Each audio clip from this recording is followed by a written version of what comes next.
Welcome to City Beat. I'm your host, Kevin Miller, here on Thumb Coast TV, and it's a real pleasure here to have on our set today Chief Brian Kerrigan of the Port Huron Police Department. First of all, welcome, Chief. Yeah, thank you for having me. Yep, and so we were talking before we came on the set.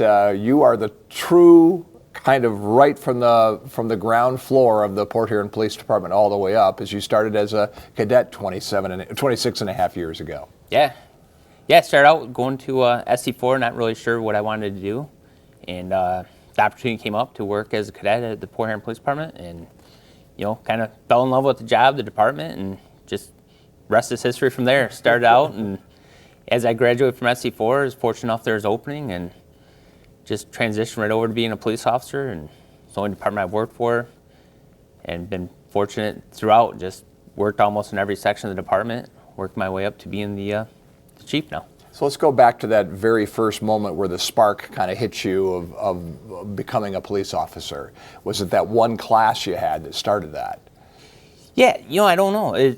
Taking some classes, had some interest in it, and then starting as a cadet, and really as a cadet getting to know the police officers, doing ride-alongs, and as a cadet you get a taste of it. You start taking some reports, and you're out serving subpoenas, and you're doing some patrol, but you really get to know the inner workings of the department and what being a police officer is, and really you find that enforcing laws and doing all that stuff is really a smaller part of the job.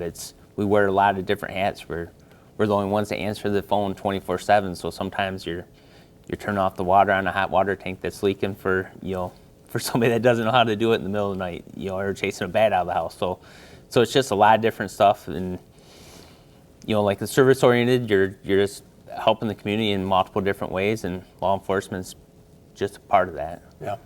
Tell me about the track from cadet up. What positions did you hold that really gave you that well-rounded experience to become chief?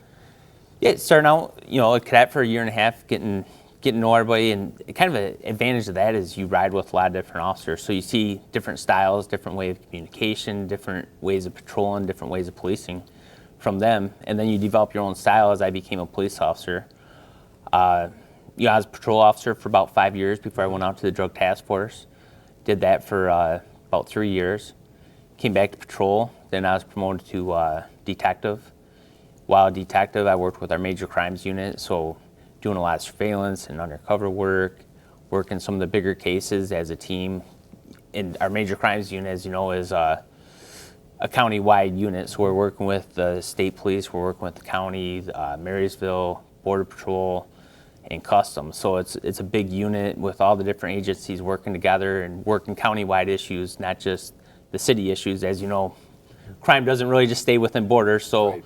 So it was a lot of fun and a lot of good experience working those cases.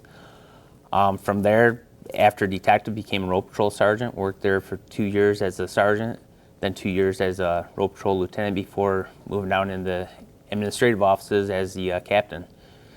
So did that under Chief Placer and Assistant Chief Kewen for about 2 years there, Assistant Chief for about 2 years, and here I am as the chief now. So kind of Since August, right? Yeah. So were there people along the way that really, I'm sure as you started as a cadet and as a patrol officer, were there people that were kind of mentors for you, or did you learn a lot from a lot of different people? How did that come about? Oh, for sure. I couldn't name just one person. There's a lot of people, a lot of chiefs before. A lot of people credit Bill Corbett, who was the chief when I started, for transitioning the Port Huron Police Department and kind of bringing us into the 21st century and getting our accreditation, which is big, developing policy and keeping us kind of on the cutting edge. And just from what he started, just continued. Mike Reeves as the chief, he was a great mentor and still continues to be. He's always there for me. And then obviously Chief Placer. But also outside of that, we've had a lot of, as I started as a young kid, a lot of senior officers keep me on track. Karen Brisby and Tom Rudicelli and Marcy Kewen. I just couldn't name everybody that really contributed to me developing as a police officer and growing up in the department, starting out as a 22-year-old kid, and they kept me in line out on the street, and so just we had a lot of mentors in the department for sure. I remember reading when you were placed in the job or as chief that it would have a kind of a ripple effect on the department of some promotions. So that's happened after you became chief, even right to your assistant chief and then on down. Talk about the changes then that took place once you got the job. Yeah, well, it definitely did with the promotion within. So then vacated my spot, and Jeremy Young moved up to assistant chief from captain, which created that vacancy, brought Ryan Sheedy on as captain. Chad Smith moving to lieutenant, and Travis Reed moving up to a sergeant, and James Campbell to detective, creating an opening as a new police officer, which we just hired another SC4 student. He's going to be going to the academy the end of January to fill that vacancy. So, yep. Is that your main, I guess you would say, your training ground, or where you get people, or does it come from other departments? What would be the main hiring process? The main that really has worked for us, it's kind of transitioned since, police work hasn't necessarily been the field everybody's been wanting to go into. We've been having some trouble finding recruits, but our cadet program has really been great. And it's kind of nice. You get somebody to work for you for a year or two. You get to kind of see what their work ethic is, their personality, are they going to fit, and how they treat people. So it is preferred for sure. It gives people an edge if they come in and show that they want to be here, that they can work, and that they treat people right. Isn't it also for them a little bit of a look at whether they really want to do this? Because it's a commitment as a police officer into that cadet program. How many do you typically have in a class?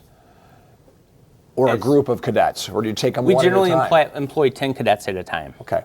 So, they do a plethora of work for us. They're working our front desk, so they engage everybody that comes in the department. They're serving subpoenas. They were taking lower level misdemeanor reports, private property accident reports, just different stuff, helping out with different tasks throughout the department. They get to do ride-alongs. So that's the huge advantage that I tell people when they're considering it is before you go take all this time to get a degree and go through the police academy, is you get a real good taste of what being a police officer, being a Port Huron police officer is like.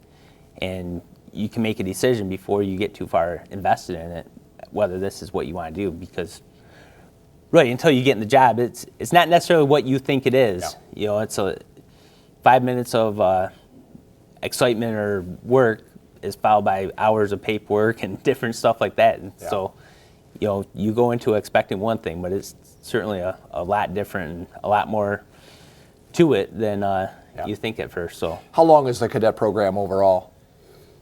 It varies as long as you're going to college. So it's geared towards college students. So while you're working towards your degree, so now that we have Ferris State program here, it could be 3 or 4 year program while you're working as a cadet, working on your bachelor's degree. So.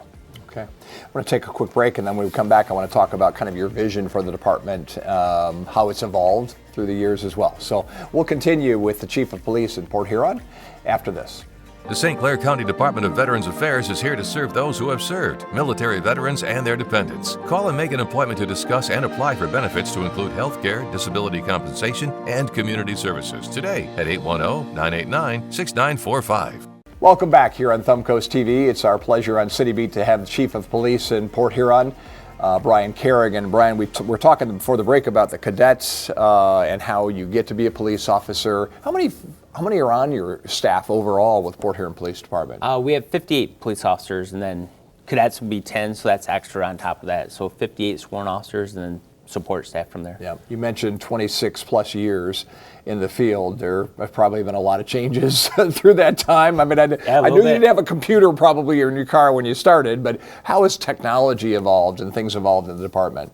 Yeah, I mean, we started out, the computers were just coming along. The in-car cameras were starting where we were putting VHS tapes in the back of the car and having to stop halfway through your shift and switch that out.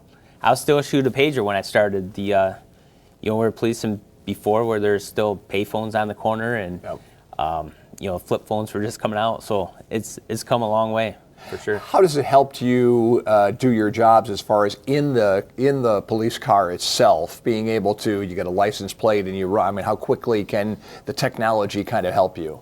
Yeah, it's huge. Like just that instant information right there at your fingertips, just like Google. Now we've got all this law enforcement technology that is right there. You don't have to go through a dispatcher. You don't have to, you can research reports, old reports, and kind of get develop information on people, addresses or cars, and even you make a traffic stop, you know if this person's been given warnings before, or how many warnings have they gotten. So making decisions on how to use your discretion. Is it time to write a ticket? Is it not? What kind of driver are they? So just all kinds of research and information right there at your fingertips. So how do you and your staff keep up to date on the technology? Is there on-the-job training? I'm sure you're evolving all the time as officers, right? Yeah, I mean, it's just on-the-job training as stuff's coming out. You learn your phone as it's coming out, and then the information that it provides and how it coincides with police work. Right now we're working on upgrading our body camera system, but it's not just body cameras. It's a whole digital evidence ecosystem on storing our photographs, going from 35 millimeter film cards when I started to now it's just a digital picture, and how to store that, and obtaining video. Everybody has cell phone video, and how do you obtain that? So we're in the process of upgrading that system. But yeah, it's for sure just keeping up on it. As there's law enforcement classes, there's as you're researching things and seeing what's coming out, you start seeing how it's going to impact law enforcement, and it's multifaceted, and how you really keep up on it. Just it's moving like crazy. It's for sure. So as chief, what is a typical day for you like? Do you still get out in the field, or do you then are you dealing with just the relationships with your staff and your officers? What is a typical day for the chief like? Yeah, it's a lot. It's kind of been an interesting transition. I'm finally kind of catching up from being the assistant chief and closing out little things I was working on there to now transition being the chief. And but yeah, keeping in touch with the lieutenants, the shifts, trying to get out in the field a little bit. Mm-hmm. That doesn't happen as often. Keeping up with community members, making meetings, and just keeping your ear to the ground, knowing the rumblings, what's going on, and trying to project the next couple months, a year in the future, and just being ready with the department with we're going to be facing. So I think in my last visit with the city manager, he mentioned that crime overall, I think, was down. As you've evolved from assistant to chief, how have you seen that, and what are some of the things the department has done to kind of quell the scope of crime in the Port Huron area? Yeah, it definitely seems like it's been down, and the city kind of has transitioned with what we're seeing as times of crime. But throughout the year, I think our major crimes unit, developing that unit, has really helped. We're able to focus on what we call major crimes. It's not necessarily the same in every community, but when we start having problems, we're able to throw the resources to it and solve it.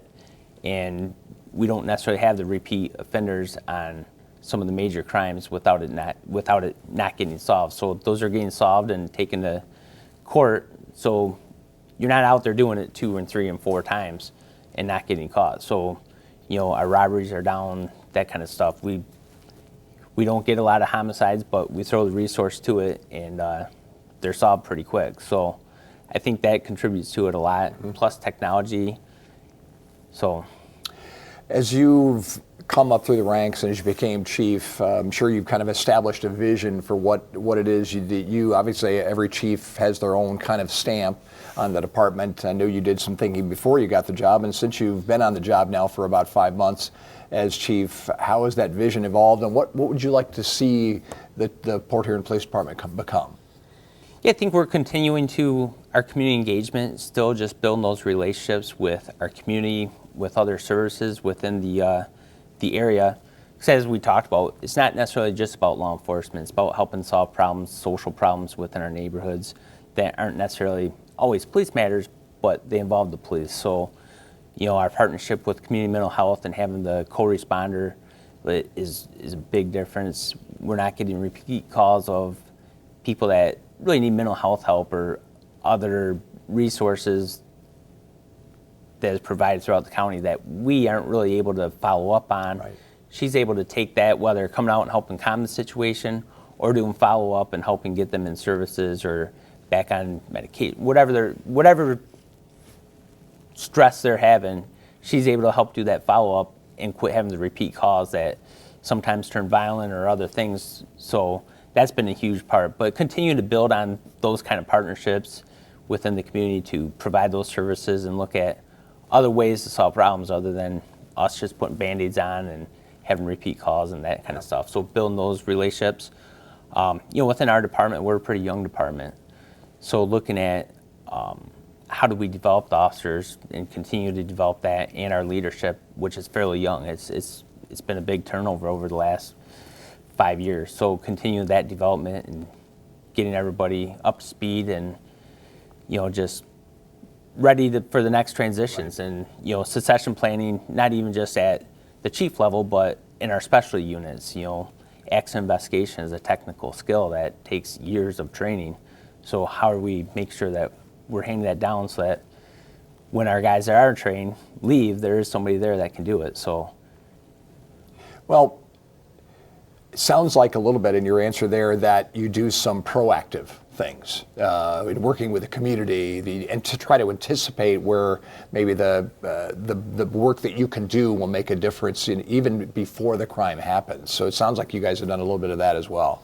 Yeah, for sure. Like, if we can solve it or help get people on track so that it doesn't turn to criminal stuff is more the goal. Yeah, sounds good. Well, Chief, it's been a pleasure getting to know you a little bit. Congratulations. You've been on the job now about 5 months, but congratulations on the promotion, all the work you've done for 26 plus years with the department as well. But thanks for being with us on the program. Thank you. Okay. Thanks for having me. And that'll do it for this edition of City Beat. Thanks for joining us.